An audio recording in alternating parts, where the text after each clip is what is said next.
Comodoro Mayor retirado, veterano de guerra de Malvinas, Alejandro Vergara. Muy buenos días y gracias por atendernos, Comodoro. Hola, muy buenos días, Fernando. Muchísimas gracias al programa que ustedes conducen, Pinceladas Argentinas, por este llamado. Un gustazo para nosotros. Tenemos que agradecerle a Alicia Reynoso por la gestión que nos puso en comunicación. Pinceladas Argentinas se ocupa desde hace varios años de la historia de Malvinas y tratamos siempre de traer la palabra de los veteranos como una suerte de subtítulo. Decimos Malvinas en primera persona. Realmente es así, como decís, Fernando. Es Malvinas en primera persona. Para mí es un orgullo, una satisfacción muy grande de que Alicia Reynoso me haya presentado, una gran amiga personal y una veterana enfermera de la guerra de Malvinas, y realmente contar nuestras vivencias, así tal cual fueron, tal cual sucedieron. Ya han pasado prácticamente 36 años de aquella gesta histórica para nuestro país, y realmente se mantiene vivo todavía el espíritu y la llama de lo que fue el conflicto del Atlántico Sur. Se van a cumplir 2 años que pasó a situación de retiro, Comodoro. Sí, efectivamente, hace 2 años, el 22 de marzo del 2016, pasé a situación de retiro. Mi último destino en la Fuerza Aérea Argentina, casualmente, era el director de la Dirección de Malvinas e Isla Atlántico Sur del Estado Mayor General de la Fuerza Aérea Argentina. Así que para mí, retirarme con ese cargo fue realmente una emoción muy grande y un sentimiento muy grande. Seguro. Dado que los últimos 3 años de mi gestión, de mi carrera militar, lo pasé como director de la Dirección de Malvinas de la Fuerza Aérea. ¿Cuál es el rol de la Dirección de Malvinas e Islas del Atlántico Sur dentro de la Fuerza Aérea? Bueno, la dirección fue creada en un principio a fines del conflicto. En ese entonces se llamaba Departamento Malvinas. Y la misión, con sus funciones que tenía asignado ese departamento, era la asistencia de los familiares de nuestros caídos en la batalla del Atlántico Sur, de nuestros 55 héroes, la contención de esos familiares, poder canalizar todas sus inquietudes, todas sus dudas que tenían después de haber perdido a un familiar directo. Claro. Estamos hablando de esposas, padres, hermanos. Y no solamente era la contención, sino allanarle el camino para todos los trámites posteriores que se tenían que hacer, especialmente a todos aquellos trámites que tenían que ver con la actual legislación que nos está rigiendo en este momento en lo que es materia de asistencia sanitaria, asistencia en cuanto a los subsidios, mejor dicho, a las pensiones vitalicias que se han otorgado después. En fin, todo lo que tenía que ver con los trámites administrativos para esas actividades y principalmente la contención del familiar, porque en la Fuerza Aérea nuestros familiares conformamos lo que nosotros denominamos la gran familia aeronáutica. Importante rol, por cierto, el de la dirección que estaba a su cargo, ni hablar. Coronel Mayor, comparándolo por ahí con el Ejército, que es una referencia un poco más visible generalmente, tal vez por la cantidad de efectivos que tiene, por la mayor presencia en el interior del país, viene a ser el paso previo a un general de brigada, ¿no? Exactamente. El cargo de Comodoro Mayor es un cargo en el cual es una distinción que otorga la Fuerza Aérea aquellos que hemos quedado en el umbral de ser brigadieres. Claro. Brigadier es el equivalente a general. Es una distinción bastante importante, habida cuenta de que las vacantes son, cuando se llega a esa posición de la carrera, son bastante limitadas. Claro. Y todos aquellos que estamos en condiciones de poder serlo, se ocupan obviamente de acuerdo a las necesidades de la fuerza y de acuerdo a lo que se determina para el grado inmediato superior. Pasándolo en limpio, tenía todas las condiciones, puntaje para ascender a brigadier, pero no había vacantes. Exactamente, claro. Así es como sucede en la interna de nuestra vida militar. Lamentablemente llegamos muchos, pero pocos pueden llegar a ser brigadieres. En el caso de Comodoro Mayor sería brigadier de una estrella o lo que es igual en el ejército similar sería general de una estrella. ¿Cuántos años en la fuerza, Comodoro? Estuve nada más ni nada menos que 41 largos y consecutivos años. Y he pasado más de la mitad de mi vida dedicado a mi profesión, a mi vocación, que fue la Fuerza Aérea Argentina y el vuelo. ¿Por qué se produce su ingreso a la Fuerza Aérea? ¿Una cuestión de familia o una decisión muy personal, muy particular? Bueno, yo tenía un hermano que ya había ingresado a la Fuerza Aérea, pero estaba en otro rubro. Él era músico, estaba en las bandas de música. Y yo siempre veía, me llevaba a los desfiles, a las presentaciones, a las distintas ceremonias. Y ahí desde chico fui tomando el gusto por la aviación. Y a medida que iba pasando mi escuela primaria y posteriormente mi escuela secundaria, se fueron acrecentando todas esas ganas de poder ingresar a la Fuerza Aérea. Y cuando terminé el secundario, yo fui a un colegio industrial de 6 años. Sí. Yo soy nacido en la provincia de Mendoza. Después de eso, inmediatamente me presenté a rendir en Córdoba a la Escuela de Aviación Militar. Ingresé como cadete de primer año en el año 1975. ¿Y cuántos años son de formación? Son 4 años para recibirse oficial, 4 años de cadetes y 1 año para realizar el curso de aviadores militares y egresar con el título de aviador militar. ¿Como alférez? Como alférez, exactamente. 4 años para recibirse como oficial, con el primer grado, el grado de alférez, y 1 año más para hacer el curso de aviadores militares y posteriormente obtener el título de aviador militar. ¿Y el primer destino que le adjudicaron? Bueno, el primer destino fue la 7ª Brigada Aérea, en la provincia de acá de Buenos Aires, en Morón, provincia de Buenos Aires.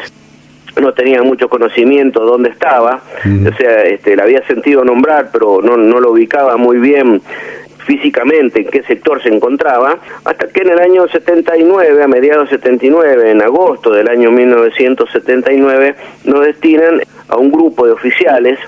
Nosotros egresamos bastante oficiales de mi promoción, aviadores militares. Un grupo fue a Mendoza, otro grupo fue a Reconquista y otro grupo también vino a la 7ª Brigada Aérea de Morón para hacer el primer curso de estandarización de procedimientos aéreos de helicópteros, dado que nosotros éramos 14 oficiales que habíamos venido a hacer ese primer curso en la 7ª Brigada Aérea. Cuando se produce el desembarco argentino en Malvinas, ¿estaba todavía allí o en qué destino lo encuentra este momento? Bueno, a mí he tenido el grato honor y ser un privilegiado de estar ya listo, próximo a cruzar, cuando se recuperan las Islas Malvinas el día 2 de abril. Yo estaba destinado en esa brigada, era piloto comandante de Bell 212, helicópteros medianos, y desplegué con un helicóptero, con una tripulación, mi compañero piloto de tripulación y los mecánicos especialistas al sur, en un principio, ya en condiciones de poder cruzar ese mismo 2, a partir de ese mismo 2 de abril, a las Islas Malvinas. Si bien un oficial de carrera se prepara técnicamente y teóricamente para la guerra, ¿no? Cuando llega el momento, seguramente, más allá del vértigo que se debe vivir en esos momentos, sobre todo del traslado y como decía usted, del cruce del archipiélago y demás, en algún momento se encontrará con su cerebro mano a mano. ¿Y qué se siente ahí? Fue algo muy atípico, la designación y la ida nuestra a Malvinas. Nosotros estábamos muy acostumbrados en nuestra actividad de helicópteros. La especialidad de helicópteros en la Fuerza Aérea es para brindar apoyo de búsqueda y rescate a las unidades de combate o a las unidades que despliegan con distintos escuadrones aeromóviles, que nosotros teníamos mucha experiencia en eso, porque después del cuasi conflicto con Chile, la Fuerza Aérea empieza a operar con escuadrones aeromóviles, escuadrones completos de unidades de caza, en donde íbamos a una unidad del sur o algún lugar específico designado por la fuerza para realizar un ejercicio operativo, y ahí donde nosotros participábamos en nuestra parte de búsqueda y rescate, junto con los aviones de combate, junto con los aviones de transporte, radares, en fin, todos los sistemas que intervienen en un despliegue operativo, en un ejercicio de despliegue operativo, y nuestra misión era ir a una base del sur, a un lugar del sur que no se sabía bien a qué lugar, porque no teníamos la certeza. Ustedes se imaginan que en esa época todo lo que se planificó para Malvinas fue muy sigilosamente planificado y prácticamente no fue divulgado, o sea que muy pocos conocían qué era lo que se estaba gestando en realidad. Bueno, hasta que llegó el día de nuestro despliegue, y es ahí, en ese día en que tuvimos esa reunión donde participaron tantos oficiales y tantos suboficiales en la primera brigada aérea del Palomar, ese 1 de abril del 82, ahí realmente tomamos conciencia y tomamos conocimiento de cuál iba a ser nuestra misión, que en un principio era ser trasladados con el helicóptero que ya estaba embarcado desde el día anterior en un avión Hércules C-130 de la Fuerza Aérea de la Primera Brigada Aérea del Palomar. Teníamos que desplegar primero a Comodoro Rivadavia y posteriormente, a la orden de el cruce, teníamos que efectuar el cruce luego de que ingresaran primero el Grupo de Operaciones Especiales, nuestros comandos de la Fuerza Aérea, el Estado Mayor, el radar, algunos elementos de ejército que iban en los primeros vuelos, y posteriormente cruzábamos nosotros con nuestro helicóptero para brindar a todos los elementos que iban a ser desplegados nuestro apoyo de búsqueda y rescate y traslado de distintas consideraciones. El helicóptero que usted hace referencia, para ubicar a los oyentes, es el que se ve por ahí muy a menudo en las películas norteamericanas de Vietnam, es ese modelo más o menos, ¿no? Sí, el helicóptero con el cual nosotros desplegamos era un helicóptero Bell 212. Claro. El helicóptero Bell 212 es bimotor, sí. O sea, tiene doble motor. Los que se ven en las películas de guerra de tipo norteamericana, así al estilo de Vietnam y otras, es un Bell UH-1H monomotor, el hermano de este helicóptero, pero con 2 plantas de poder y obviamente con un equipamiento muy superior al que se solía ver por televisión. Es decir, que teníamos prácticamente, estábamos volando los helicópteros más nuevos que tenía la Fuerza, puesto que habían llegado antes de mediados del año 78, con la capacidad de volar IFR, la capacidad de volar con las reglas de vuelo por instrumentos, es decir, que se podía volar prácticamente todo tiempo, tanto diurno como nocturno, y en situaciones meteorológicas adversas o limitadas para el vuelo por instrumentos. ¿Cómo fue, los primeros momentos allí en el archipiélago? Imagino una actividad muy febril. ¿Cómo fueron esos primeros momentos? Bueno, el primer momento realmente en el cual nosotros tomamos conocimiento en esa reunión, como le decía anteriormente, en Palomar, qué iba a ser de nuestro futuro. En esa reunión se estableció que la Fuerza Aérea iba a formar parte de un plan complementario que se llamó Plan Aries, que era el plan complementario a lo que fue la Operación Rosario. O sea, esa gran operación anfibia que desarrolló la Armada con algunos elementos del Ejército. La Fuerza Aérea iba a participar de toda esa operación mediante un plan de transporte, con las unidades de transporte, trasladando personal, trasladando material, y entre uno de los transportes de nuestra aviación de transporte estaba el helicóptero. El helicóptero que en principio estaba destinado a brindar asistencia a nuestras tripulaciones, pero a medida que iba pasando el tiempo, el requerimiento para los vuelos de helicóptero fue cada vez mayor, cada vez más intenso, y realizamos distintos tipos de actividades y distintos tipos de tareas que son propias a la capacidad que posee el helicóptero de poder realizar. Claro. Traslado de personal, traslado de heridos, traslado de víveres. Es decir, que el helicóptero es muy versátil, puede realizar distintos tipos de tareas, y no fue Malvinas una excepción. Dentro de todo lo desarrollado allí en el archipiélago, seguramente habrá momentos que aparecen muy a menudo, sobre todo por ahí en charlas como la que estamos sosteniendo en esta mañana, como destacados, como especiales, que le han quedado muy grabados en sus recuerdos. ¿Nos puede contar alguno, Comodoro? Sí, cómo no. En primer lugar, quiero decirle que yo he tenido el privilegio de ser la primera tripulación integrante, la primera tripulación de helicópteros que cruzó a Malvinas. Sí. Posteriormente, a los pocos días, cruzó un segundo helicóptero Bell 212. Posteriormente cruzaron 2 helicópteros pesados, Chinook, helicópteros de gran porte para trasladar mucho personal y mucho material. Y nuestro escuadrón helicóptero estuvo conformado por 2 helicópteros Bell 212 y 2 helicópteros Chinook, al mando de aquel entonces uno de los jefes de escuadrón, el jefe de escuadrón Chinook, el mayor Oscar José Ortiz de Rosas. Cuando nosotros llegamos, por primera vez, nosotros cruzamos en la madrugada del día 3, a las 3:30 de la mañana, ya el avión había aterrizado, un C-130 había aterrizado en Puerto Argentino, y a partir de ahí nosotros tuvimos que poner en condiciones de servicio el helicóptero. Había cuenta que para ser trasladado en un avión Hércules hay que sacarles algunos elementos constitutivos para poder efectuar ese traslado y que entre el helicóptero casi en forma íntegra dentro de la bodega del Hércules. Una vez que nosotros llegamos a Malvinas, la primera sensación fuerte que yo tuve fue esa mañana del día 3, cuando vi en el mástil del aeropuerto nuestra bandera flameando, nuestra querida bandera celeste y blanco flameando en el mástil del aeropuerto. Ni hablar. Eso para mí fue la primera impresión fuerte que tuve de llegar a un lugar y ver nuestra bandera flameando en lo alto del mástil. Y bueno, una vez que tuvimos el helicóptero en condiciones, el helicóptero se lo arma nuevamente, se le hace un vuelo de comprobación, y una vez que está listo para efectuar los vuelos, se comienzan con la actividad específica por la cual ha sido desplegado el helicóptero. Y la primera misión que nosotros tuvimos fue el día 6 de abril, nos llega una orden de ubicar en un lugar, en un establecimiento cercano a Puerto Argentino, a un grupo de marines que no habían caído prisioneros en los combates del día 2 de abril.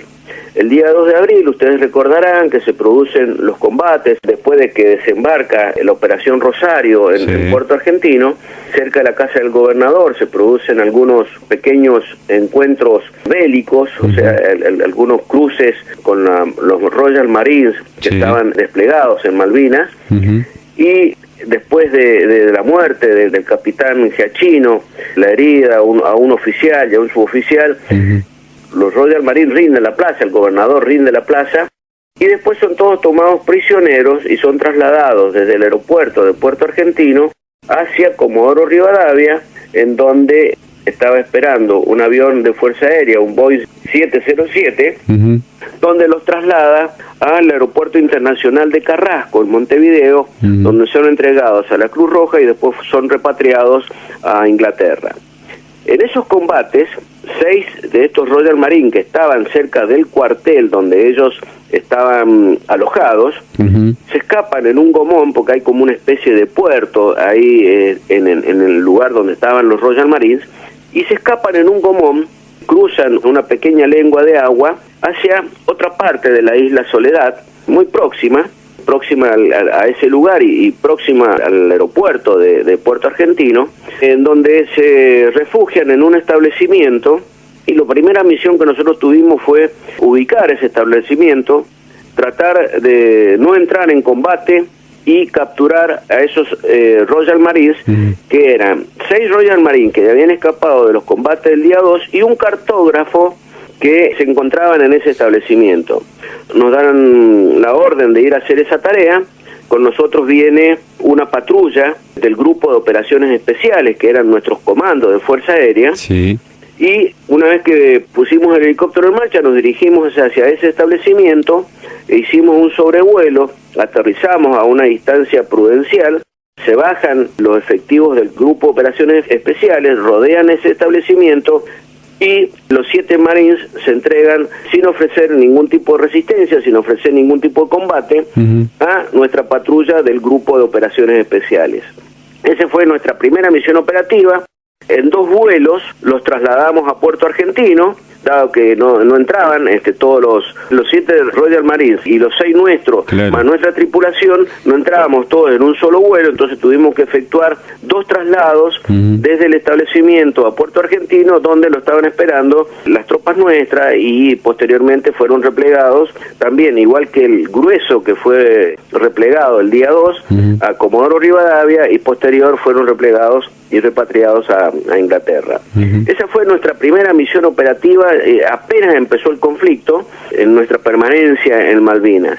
Y a partir de ahí comenzaron a sucederse una cantidad de vuelos, porque la cosa ya iba evolucionando, iban pasando los primeros días de abril, y la cosa se iba poniendo cada vez más tensa, cada vez se iba adquiriendo mayor protagonismo una acción bélica. Había cuenta de que Inglaterra había determinado mandar una gran fuerza a reocupar nuevamente las Islas Malvinas, con un poderío naval muy muy importante, y las cosas en Malvinas comenzaron a ir creciendo cada vez más, cada vez iban haciéndose más vuelos, cada vez los requerimientos eran mayores, cada vez los efectivos que llegaban a Malvinas ocupaban y eran trasladados a distintos lugares para ocupar distintos sectores, distintas posiciones, porque se preveía ya una complicación en lo que fue al principio la planificación que se tenía, que era ir con una fuerza,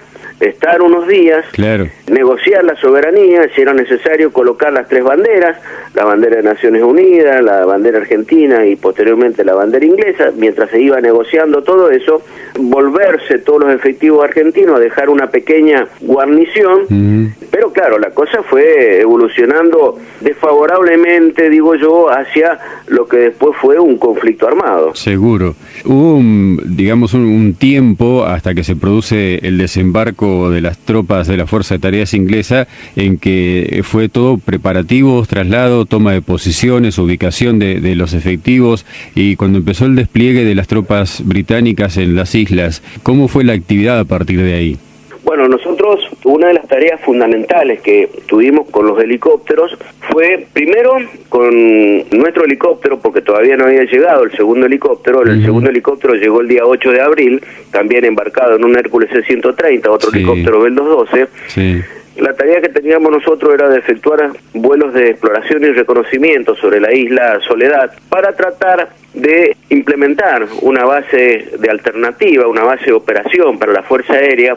Había cuenta de que en Puerto Argentino se estaba saturando prácticamente todas las instalaciones, las plataformas de vuelo, las calles de rodaje, las adyacencias de dichos lugares, cada vez estaban más congestionados por carga, personal, distintos elementos que llegaban a cubrir las posiciones en Malvinas, y se decide buscar una base alternativa. Nuestro Estado Mayor de Fuerza Aérea decide implementar una base alternativa para que puedan operar con total libertad de acción nuestros aviones Pucará, que ya habían llegado también los primeros días de abril, y comenzamos a efectuar los vuelos de exploración y reconocimiento, eligiendo distintos tipos de terreno, distintos tipos de lugares, a ver cuál era el lugar más apto para que pudieran operar nuestros aviones.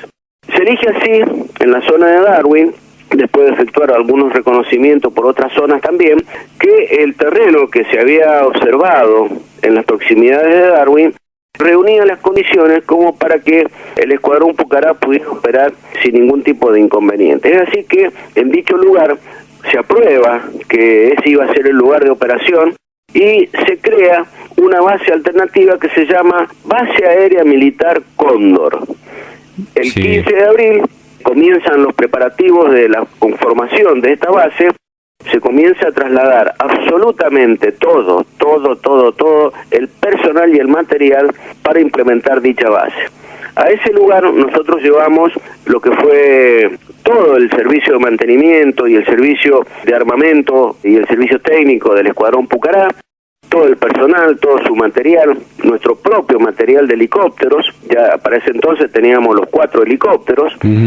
Tuvimos que trasladar las 6 piezas de artillería de 20 milímetros, que iban a ser el primer anillo de seguridad antiaéreo, una compañía completa de defensa de la Escuela de Aviación Militar, que iba a realizar el primer dispositivo de seguridad terrestre, todos los elementos que iban a conformar la base, incendios, sanidad, torre de vuelo, comunicaciones, en fin, todo lo necesario para que una base pudiera operar y dejar librado un poco más al puente aéreo que estaba realizando nuestra aviación de transporte a Puerto Argentino. Es decir que para el 15 de abril nosotros operamos desde la base aérea militar Malvinas en Puerto Argentino y desde la base aérea militar Cóndor en Darwin. Y es ahí donde ya teníamos prácticamente todo el dispositivo armado cuando se producen los ataques, primero en forma aérea en Puerto Argentino y posteriormente en nuestra base ese 1 de mayo. ¿Siempre trabajando exclusivamente con personal de Fuerza Aérea o ya algo en conjunto con Ejército, por ejemplo? Cuando llegamos a hacer los primeros vuelos de reconocimiento a Darwin, nos encontramos con una sorpresa, con la compañía C del Regimiento 25, a órdenes del Teniente Primero Carlos Esteban, con 3 jefes de secciones, 3 leones realmente, 3 oficiales, el teniente Roberto Esteves, el subteniente Gómez Centurión, el subteniente Reyes, que eran integrantes de un regimiento del sur de nuestra Patagonia. Sí, sí. Es ahí donde posteriormente nosotros trasladamos con nuestros helicópteros al regimiento de infantería 12 de Corrientes, que ellos tenían la finalidad de efectuar la seguridad en un segundo anillo de seguridad un poco más alejado de la base. Todo ese personal, con todo el material que implica todo un regimiento, lo trasladamos también con nuestros 4 helicópteros desde Puerto Argentino a la base aérea militar Cóndor. Es decir que nuestra base estaba conformada por elementos de ejército y obviamente por personal de nuestros escuadrones que estaban desplegados en Darwin. Cuando los combates se intensifican, cuando ya el cerco sobre Puerto Argentino era cada vez más inminente, cuando los combates están ahí cerquita de la capital de las islas, ¿cómo fue el desarrollo de las actividades para el escuadrón de helicópteros? Bueno, nosotros efectuábamos vuelos todos los días, realizábamos una actividad aérea muy importante realmente en Malvinas, puesto que teníamos que no solamente abastecer a nuestra base, sino que también nosotros habíamos desplegado a distintos puntos del entorno de la base aérea militar en Malvinas y de la base aérea militar Cóndor, lo que se denominó la red de observadores aéreos, es decir, la ROA. En un principio, 9 puestos estratégicamente ubicados y seleccionados alrededor de Puerto Argentino, desplegamos la ROA civil, que eran personal civil convocado por la Fuerza Aérea, radioaficionados, que tenían la misión. La red de observadores aéreos es detectar en forma temprana movimientos que puedan ser peligrosos para la operación de una base. En este caso, la tarea que ellos tenían era de poder observar en el terreno movimientos de grupos especiales, como el SAS, por ejemplo, grandes movimientos terrestres de vehículos, movimientos marítimos, y como así también dar la alerta temprana cuando había algún tipo de incursión aérea hacia alguna de nuestras bases. Entonces ellos tenían esa misión. Nosotros lo desplegamos al terreno a los 9 puestos de la ROA civil en Puerto Argentino hasta el 1 de mayo, porque después fueron cambiados por personal militar. Habida cuenta que la Convención de Ginebra no estipula el combate de personal civil. Claro. Entonces se reemplaza esa ROA de 9 puestos que estaban integrados por 2 o 3 hombres, cada puesto de observación, son reemplazados por personal militar a partir del 1 de mayo, y en nuestra base aérea militar Cóndor teníamos 4 puestos, que era una ROA militar, es decir, que estaba integrada por oficiales y por soldados, que fueron adiestrados y colocados estratégicamente en una proximidad de nuestra base con el fin de poder detectar en forma temprana cualquier incursión, ya sea terrestre, marítima o aérea, que se pudiera dirigir hacia nuestras bases de operaciones. Esto quiere decir que esa fue otra de las tareas que realizó el escuadrón helicóptero, porque había que llevarle los víveres, había que llevarle las baterías, había que llevarle abrigos con ropa seca.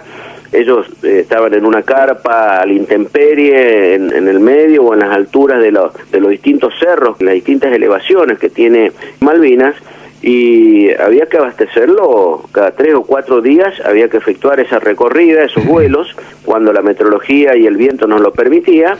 La única forma de poder hacerlo era con helicóptero, no había otra forma de poder efectuar ese abastecimiento a esos puestos de observación, y terminamos de completar todos los traslados orgánicos nuestros de Fuerza Aérea y del Ejército, hasta que se producen los ataques el 1 de mayo, tanto en la base aérea militar Malvinas como en la propia base nuestra. Después nosotros nos trasladamos a la base Cóndor, operábamos junto con los aviones Pucará. Ahí también nosotros recibimos el 1 de mayo nuestro bautismo de fuego. Muere un oficial y 8 suboficiales en el ataque, otros tantos son heridos. Es decir que fue un día, nuestro bautismo de fuego en las 2 bases fue un día bastante duro, bastante intenso, porque sufrimos el bombardeo de los aviones Vulcan en la base de Puerto Argentino y de los aviones Harrier en nuestra base, en la base Cóndor. Obviamente ahí cayeron nuestros primeros hombres de Fuerza Aérea, 2 mueren en esos primeros ataques en la base de Puerto Argentino. Paradójicamente son 2 soldados, el soldado García y el soldado Bordón, que eran efectivos de la compañía de defensa.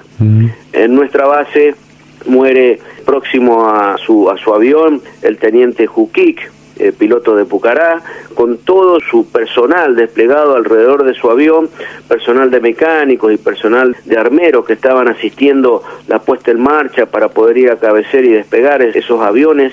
Bueno, nos toman tan de sorpresa que el impacto fue muy grande, ese bautismo de fuego, ese 1 de mayo, porque, claro, ahí realmente nos dimos cuenta de lo que es entrar en una situación bélica que hasta ese momento nosotros en Fuerza Aérea no habíamos tenido ninguna experiencia, y para nosotros fue nuestro bautismo de fuego.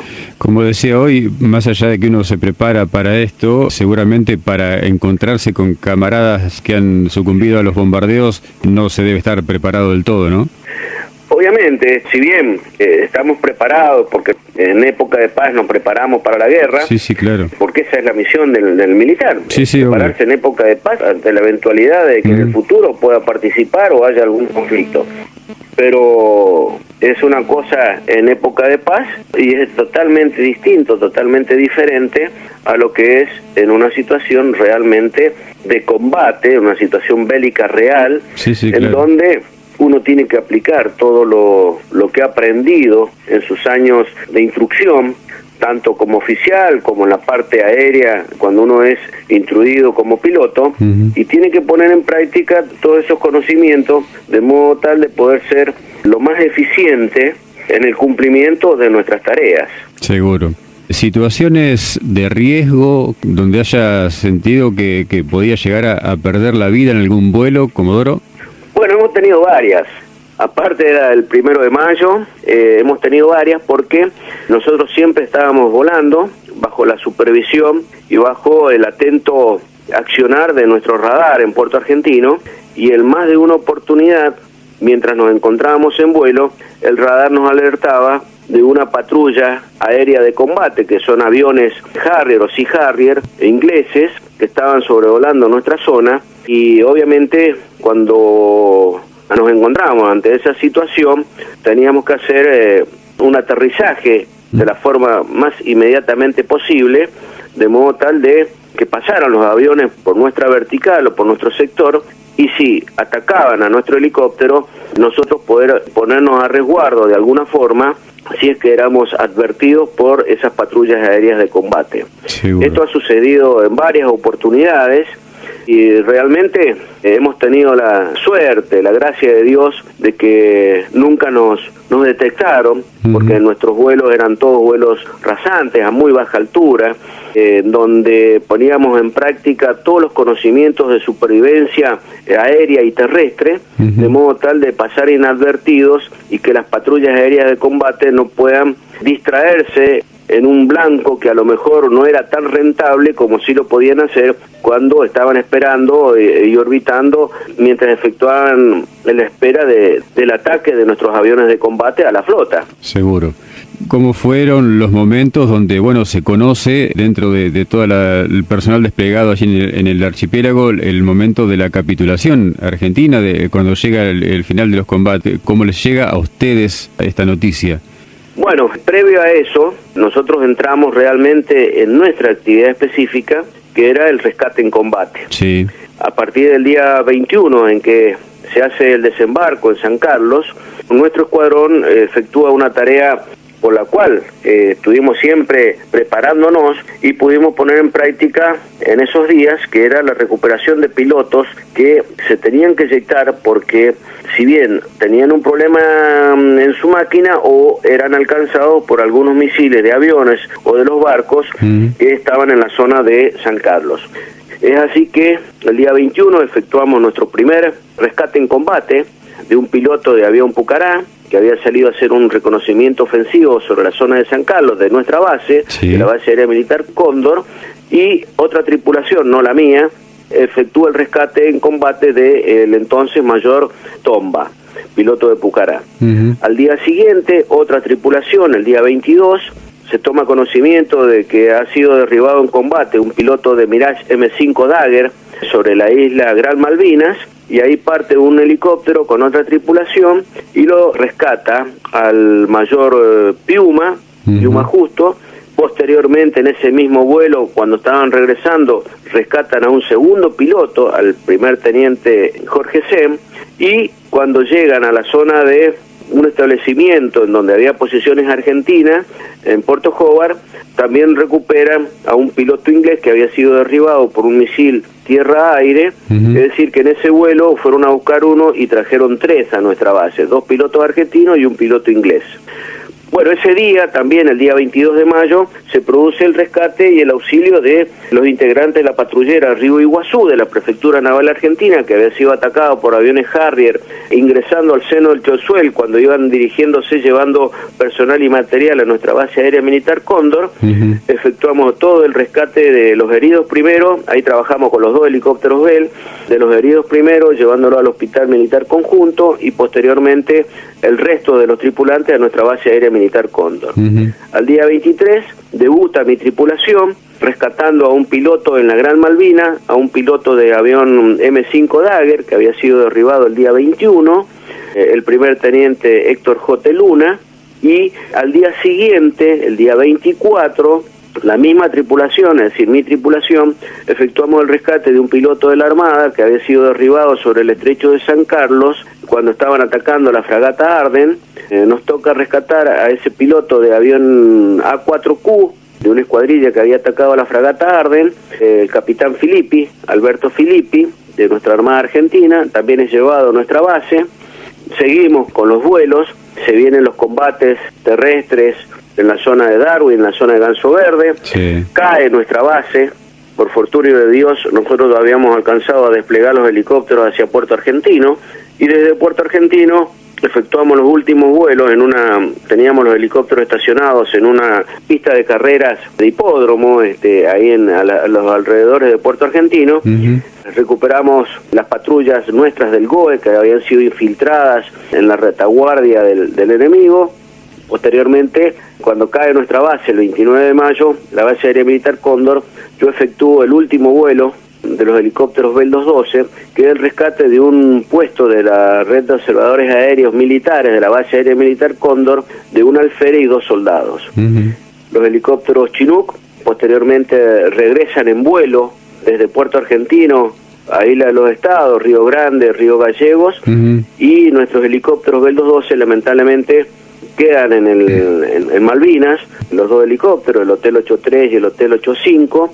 Nosotros somos replegados a Malvinas unos días antes de la rendición de la plaza de Puerto Argentino, habiendo realizado un sinfín de tareas operativas por la cual nosotros habíamos sido desplegados a Malvinas, con la satisfacción de haber cumplido con nuestra misión, haber vuelto todo nuestro escuadrón completo, nuestros 39 hombres volvieron de los 2 sistemas, tanto de Bell como de Chinook.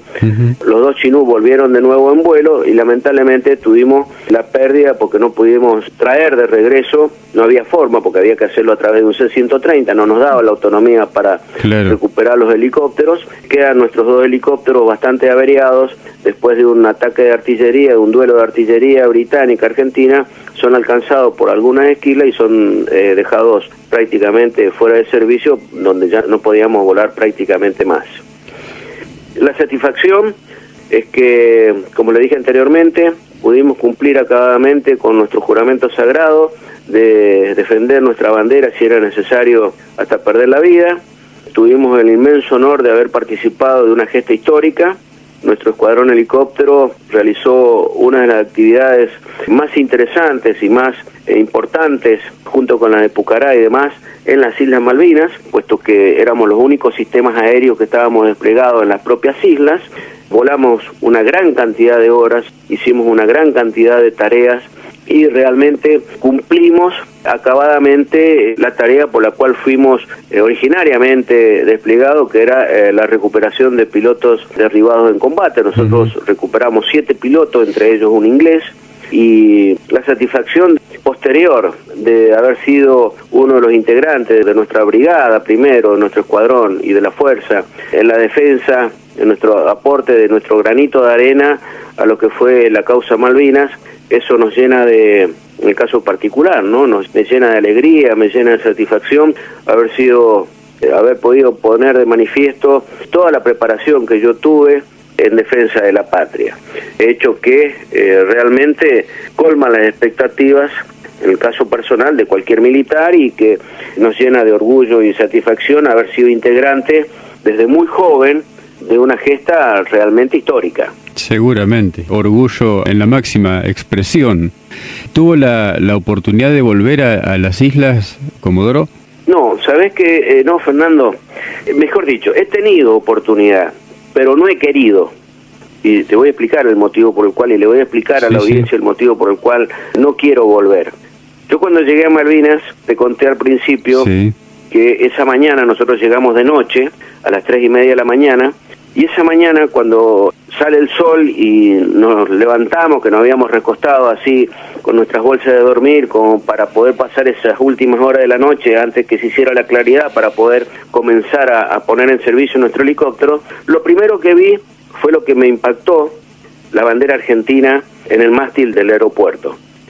Eso fue para mí un acontecimiento muy muy importante, un shock emotivo muy muy grande. Cuando volví en uno de los casi últimos vuelos de C-130, lo último que vi antes de subirme al avión fue nuestra bandera argentina en el mástil del aeropuerto. Sí. Yo, por una cuestión personal, no me gustaría ir a un lugar que he reclamado, que he estado y que he visto nuestra bandera flamear, ir y ver otra bandera. No sé si lo voy a poder ver a futuro, pero yo voy a volver a Malvinas cuando nuestra bandera vuelva a flamear en el mástil de las Islas Malvinas. Mejor cierre para la entrevista imposible. Vuelvo a agradecerle muchísimo, Comodoro Mayor, retirado, veterano de Guerra de Malvinas, Alejandro Vergara. Gracias. Bueno, Fernando, la emoción es mutua. Cada vez que uno cuenta, cada vez que uno relata, no puede dejar de emocionarse porque son muchas las vivencias que uno ha tenido. Solamente me gustaría cerrar para que la causa de Malvinas, con toda la sangre derramada, no haya sido en vano. Quiero hacer un pequeño homenaje a nuestros 649 héroes y en forma muy particular a los 55 héroes de la Fuerza Aérea, nuestros 36 oficiales, 14 suboficiales y 5 soldados.